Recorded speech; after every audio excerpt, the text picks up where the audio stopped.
generasi intelektual dan obrolan seru inspirasi OSIS. Jangan lupa subscribe. Sebelum lanjut, tekan dulu tombol loncengnya.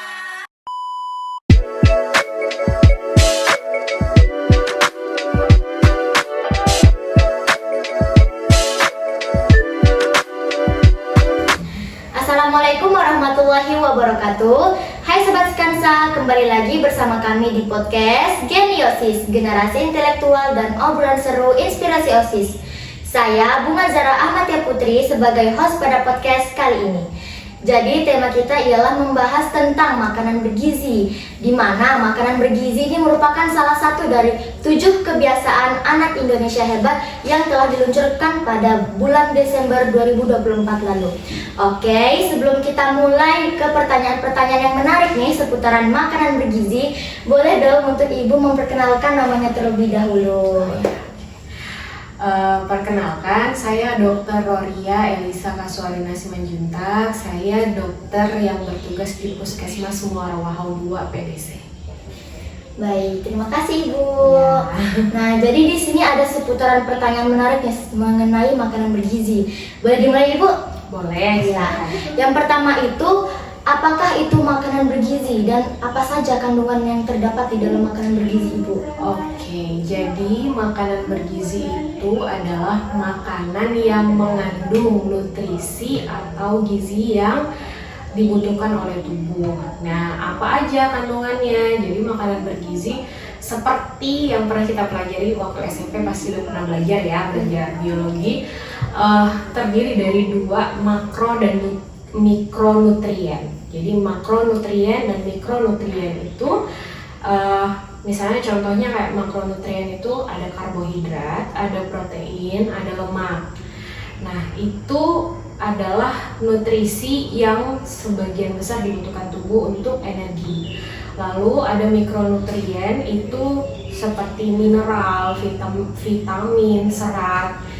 Itulah nutrisi-nutrisi yang mikro, yang kecil, yang sebenarnya penting juga buat tubuh kita gitu.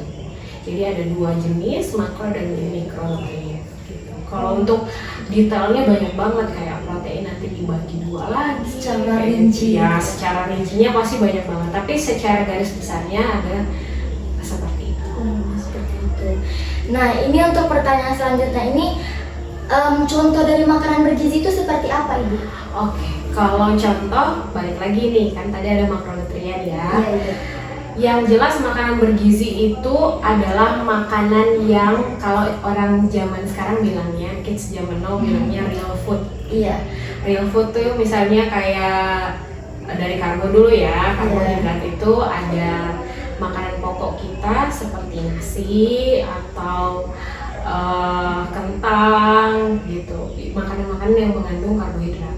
Lalu protein itu contohnya misalnya dia dibagi 2, ada protein hewani, ada protein nabati. Kalau protein hewani seperti ikan atau ayam, seperti itu daging-dagingan. Lalu yang nabati seperti apa contohnya? Yang terbuat dari tumbuhan, misalnya kayak tahu tempe yang terbuat dari kedelai, kacang-kacangan dan lain sebagainya. Terus kalau untuk lemak, sebenarnya kan orang bilang oh lemak tuh nggak bagus gitu kan? Padahal enggak juga. Lemak tuh dibutuhkan tubuh. Bahkan lemak itu sangat baik untuk menjadi sumber energi. Berarti dia juga berperan penting ya Ibu? Iya, sangat berperan penting. Cuman yang jadi masalah sekarang, rata-rata masyarakat berlebihan. Oh, itu yang membuat dia menjadi dampak yang buruk. Iya, jadi ada ukuran tertentu untuk mengkonsumsi si lemak tadi. Nah, untuk mikronutrien sendiri, ya ini yang sering dilupain banyak orang atau mungkin sering banyak orang nggak suka. Contohnya apa? Sayur. Iya. Ya, sayur dan buah. Nah, ini semakin berwarna biasanya vitaminnya semakin banyak. Contohnya misalnya apa, kayak tomat gitu, terus wortel, bayam. Nah, kan yang berwarna seperti itu kandungan gizinya sebenarnya semakin bagus. Berarti Ibu, saya mau izin bertanya nih. Berarti salad itu termasuk ke makanan yang bergizi ya Ibu? Kan dia banyak sayur-sayurannya. Oke. Jadi salad itu sebenarnya termasuk makanan bergizi. Nggak cuma salad loh ya. Sebenarnya kalau mau kita lihat kayak gado-gado itu bergizi. Kenapa? Karena ada sayur di situ, ada protein di situ. Proteinnya apa? Kacang. Cuman yang jadi masalah sekarang adalah terkadang berlebihan. Nah, dressing itu apa? Misalnya kayak kalau salad tuh ada mayonya, Iya. ada kejunya kadang. Iya. Ya tergantung orang sih kadang ya. Nah, takaran-takaran tertentu. Nah, ini yang sekarang lagi dikampanyekan. Itu kalau dulu ingatnya kalau makanan bergizi ingatnya apa pedomannya? Ya, 4 sehat 5 sempurna. Iya. Kalau dulu, kalau sekarang udah enggak. Jadi sekarang itu namanya gizi seimbang. Gizi seimbang itu kita atur dalam satu piring harus seimbang kebutuhan kita. Contohnya apa? Misalnya dalam satu piring itu ada karbohidratnya, porsinya seberapa. Nah, jadi piringnya dibagi 6, karbohidratnya 2/6, sayur mayurnya 2/6, proteinnya 1/6, buahnya 1/6. Jadi setiap harinya kita butuh makanan dengan gizi seimbang. Gitu. Jadi begitu. Terima kasih Bu. Berarti salah satu contoh dari makanan yang tidak bergizi itu seperti apa Ibu? Banyak banget. Ya Ibu. Banyak banget dan banyak yang suka, apalagi anak-anak zaman sekarang. Iya benar sekali Benar? Ibu. Iya. Gak usah sebut merek deh. Iya benar. Gak usah sebut merek, tapi contohnya aja. Iya. Fried chicken, ayam goreng, ayam Kentucky. Iya. Makanan cepat saji, atau kalau misalnya orang bilangnya junk food. Nggak cuma itu, minuman-minuman seperti boba. Berarti junk food itu tidak termasuk ke dalam makanan yang bergizi. Iya, kalau saya mau bilang sih tidak termasuk. Dia sumber karbohidrat tinggi, garam tinggi, lemak tinggi, tapi zat gizinya sangat sedikit. Bukan berarti tidak ada loh ya.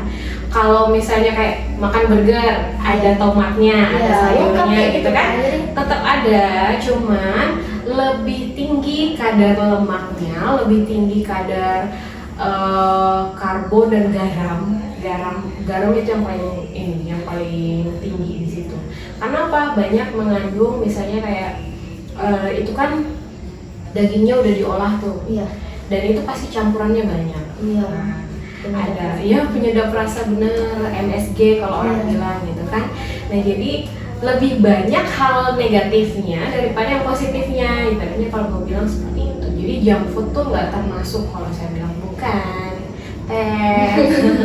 Jadi buat teman-teman semua yang suka mengonsumsi junk food, ingat ya atur-atur untuk mengonsumsi makanan seperti itu karena memiliki dampak yang buruk. Terlebih lagi di zaman sekarang kan Ibu, banyak sekali anak remaja bahkan orang dewasa dan anak kecil pun juga menyukai junk food. Padahal dampaknya itu sangat buruk bagi kesehatan tubuh kita. Gitu. Nah Ibu, tips dan cara supaya kita mengolah sayuran hijau itu agar nutrisinya tetap terjaga itu seperti apa? Oke. Jadi kalau ngomongin sayuran itu sebenarnya tergantung jenis. Tapi kalau secara garis besar yang pertama kita bisa cuci kan. Kalau sayur nih ditanam kan nggak hanya murni dari tanah ya, ada pupuknya, ada.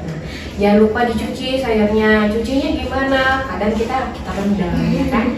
Padahal cucinya harusnya diguyur di air mengalir. Jadi bersihnya satu sebenarnya. Cuman kan ribet nih. Biasanya kalau kita mau nyuci sayur, apalagi kangkung misalnya gitu kan banyak nih. Nah, mungkin nyuci satu-satu gitu kan biasanya. Nah, padahal sebenarnya yang baiknya seperti itu. Mencuci di bawah air mengalir, bukan direndam. Itu yang pertama. Yang kedua, sebisa mungkin jangan terlalu lama proses memasaknya. Jangan sampai layu banget gitu ya Ibu. Iya benar. Jadi kalau semakin lama kita proses memasaknya, maka kandungan nutrisinya akan semakin kecil, semakin sedikit. Gitu. Kalau yang lain sebagainya sih, ya kalau misalnya makan mentah, balik lagi pencuciannya harus dilihat. Maksudnya kayak harus lebih bersih karena sayuran tuh ada yang pakai pestisida Iya, dan betul. sebagainya. Hati-hati jangan sampai gara-gara kita mau nutrisinya tidak terbuang, Iya. malah kita keracunan pestisida gitu kan. Tetap pencuciannya yang harus dijaga. Jadi kalau sayuran itu semakin sebentar kita memasaknya, semakin banyak kandungan nutrisi yang tidak terbuang. Jadi kan ini saya pernah melihat ibu, orang ini ngebersihin sayuran, tapi dia ngasih garam. Itu konsepnya gimana ibu? Mungkin lebih seperti ini ya. Kalau garam itu kan bisa dipakai sebagai antiseptik untuk mencuci. Kayak cuci luka kumur-kumur juga kan kadang ada disarankan untuk pakai garam gitu. Jadi mungkin lebih ke itu antiseptiknya, jadi supaya lebih bersih pemikirannya gitu kan. Tapi ya kalau misalnya setelah penggunaan garam untuk menghilangkan kotorannya, bisa dicuci kembali sih kalau menurut saya, karena konsumsi garam juga tidak boleh berlebihan.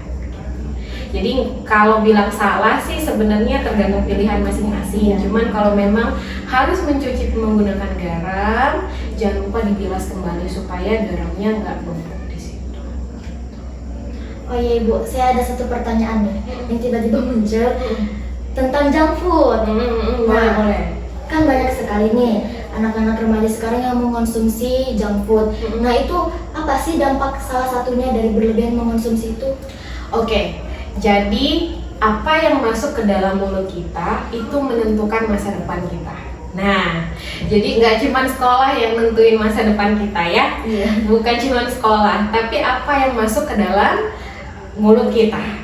Kenapa saya bilang kayak gitu? Karena apa yang kita pupuk dari muda nih, apa yang kita makan dari muda itu menentukan di masa depan kita sehat atau sakit. Nah, konsumsi junk food seperti tadi saya bilang banyak garamnya, banyak lemaknya. Iya, dan itu lemak jenuh biasanya kalau junk food. Karena apa?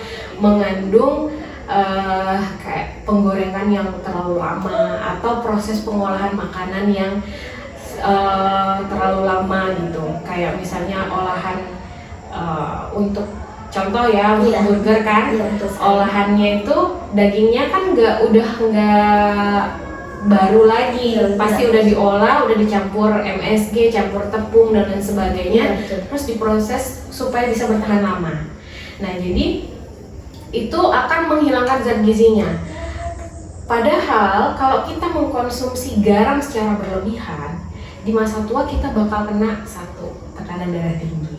Nah, jadi kalau ada orang yang di masa tuanya punya riwayat tekanan, coba kembalikan lagi ke masa mudanya. Makannya gimana? Dijaga nggak? Contoh yang paling gampang adalah apa? Indomie. Oh iya. Iya. Semua kalangan sangat menyukai Indomie. Pasti ya? Iya. Suka Indomie? Suka. Saya juga suka. Tapi harus dikontrol. Iya, jadi kalau untuk Indomie itu kan garamnya tinggi banget, kadar natriumnya tinggi banget. Itu makanya nggak boleh dikonsumsi terus menerus gitu. Kenapa? Ya itu tadi, di masa tua bakal kita ibaratnya mupuk penyakit, nabung penyakit ke diri kita gitu. Contoh lain, nggak usah junk food dulu deh, minuman boba. Iya, siapa yang suka? Yang manis-manis.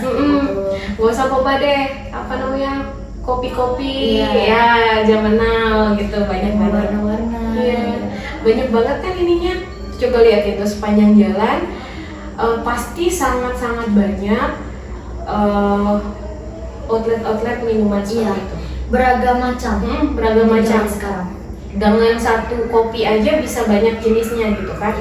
Nah itu ibarat kita mupuk sakit gula di masa depan, sakit DM. Nah jadi pas sudah tua kita merasakan dampaknya. iya, di masa muda enak nih mulut makannya ya kan, enak mulut minumnya gitu, wah enak banget, manis dan lain sebagainya. Tapi di masa tua kita yang bakal nuai hasilnya, nuai apa? Penyakitnya gitu. Nah, jadi buat teman-teman mulai dari sekarang itu untuk terus mengatur makanannya yang sehat, minuman yang bergizi, yang pokoknya untuk masa depan itu bagus untuk diri kita sendiri. Karena yang merasakan sakit itu juga diri kita sendiri, maka kita harus menjaga kesehatan kita mulai dari sekarang. Oh ya, satu lagi deh. Iya, silakan. Selain gizi seimbang tadi, yang dibutuhkan tubuh itu adalah air putih. Ya, jadi jangan lupa selain tadi gizi seimbang, makanan bergizi, jangan lupa minum air putih minimal 2 liter satu hari. Nah, coba dari pagi udah minum air berapa liter nih?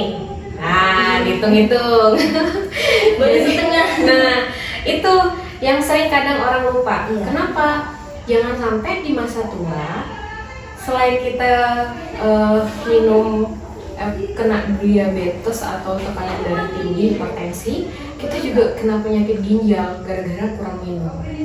Makanya kalau di berita zaman sekarang nih ya, banyak banget anak-anak muda yang sudah kena tekanan darah tinggi. Ya, benar ya. Banyak banget anak-anak muda sekarang yang udah apa, cuci darah. Iya. Benar? Karena apa? Satu, minuman botolan. Iya, betul. Iya.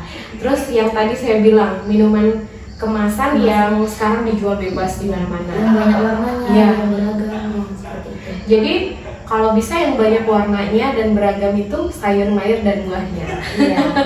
Kita kurangin yang tidak sehat, terus kita tambah yang lebih sehat. Benar. Gitu. Oke Ibu, yang selanjutnya nih, apa sih dampak yang akan terjadi kepada anak kecil jika mereka itu makanan bergizi tidak tersalurkan secara merata? Oke. Buat anak kecil nih ya. Iya, Ibu. Anak kecil tuh kan masa keemasan ya. Pondasi akan jadi seperti apa dia di besar nanti gitu kan. Nah, jadi makanya kalau sekarang ini sangat penting yang namanya 1000 hari kehidupan. 1000 hari kehidupan itu dimulai dari mana? Dimulai dari masa kandungan. Makanya gizinya sangat penting dimulai dari masa kehamilan supaya sampai dia di usia 2 tahun semuanya mulai tercukupi. Itu yang sangat penting. Dan apa yang jadi masalah nih kalau gizinya nggak tercukupi di 1000 hari kehidupan ini? Itu yang sering kita dengar sekarang nih, stunting. Iya, benar sekali. Gitu. Banyak sekali yang terkena stunting karena itu mungkin. Gizinya nggak tercukupi. Jadi stunting ini nggak hanya bicara tentang badan yang pendek. Pasti kalau anak muda zaman sekarang pasti udah pada tahu lah stunting gitu kan. Nanti teman-temannya pendek pasti diledekin stunting gitu ya kan. Ya, saya juga berpikir apakah saya terkena stunting karena udah segini-segini aja. Iya. Tinggi. Nah, jadi stunting tuh gak cuma bicara tentang tinggi badan, berat badan. Stunting juga bicara tentang perkembangan otak. Kenapa? Saat gizi yang tidak tercukupi sedari dalam kandungan sampai dia ditetapkan sebagai stunting, itu akan mempengaruhi perkembangan otaknya ke depannya. Makanya anak-anak yang stunting itu biasanya fungsi kognitifnya kurang, fungsi berpikirnya kurang. Di sekolah nilai-nilainya pasti ya, Termasuk critical thinking-nya juga ya. iya. Jadi fungsi untuk dia boleh seperti anak-anak biasanya itu sangat berkurang. Makanya sangat penting karena apa? Itu menentukan masa depan anak-anak Indonesia gitu. Untuk ini teman-teman ini kan udah pada SMA ya, SMK gitu kan. Nah, kedepannya tuh bakal kuliah, bakal nikah, bakal berumah tangga, otomatis bakal punya anak. Makanya pengetahuan tentang gizi, pengetahuan tentang makanan bergizi ini sangat penting buat kita semua, termasuk kita yang masih muda atau yang belum berumah tangga. Karena apa? Pada saat kita sudah nikah nanti, jangan sampai karena ketidaktahuan kita sebagai seorang ibu, anak kita jadi stunting gitu. Makanya gizinya sangat perlu diperhatikan sedari dalam kandungan. Kan banyak ibu-ibu hamil akhirnya apa, sembarangan makan, maksudnya makan junk food berlebihan, tidak diperhatikan pola makan gizi seimbangnya tadi, dan akhirnya anaknya lahir pertumbuhannya tidak maksimal. Tidak merata. Iya, tidak maksimal. Kenapa? Karena gizinya sedari lahir memang sudah kurang gitu. Jadi di masa pertumbuhan sedari lahir udah kurang, di masa pertumbuhan kurang, makin kuranglah gizinya gitu kan. Iya. Nah, kalau misalnya dari dalam kandungan mungkin ibunya kurang memperhatikan, tapi semasa di pertumbuhan sangat diperhatikan, mungkin bisa terkejar. Tapi yang jadi masalah sekarang tidak semua ibu-ibu di Indonesia itu teredukasi dengan baik masalah gizi.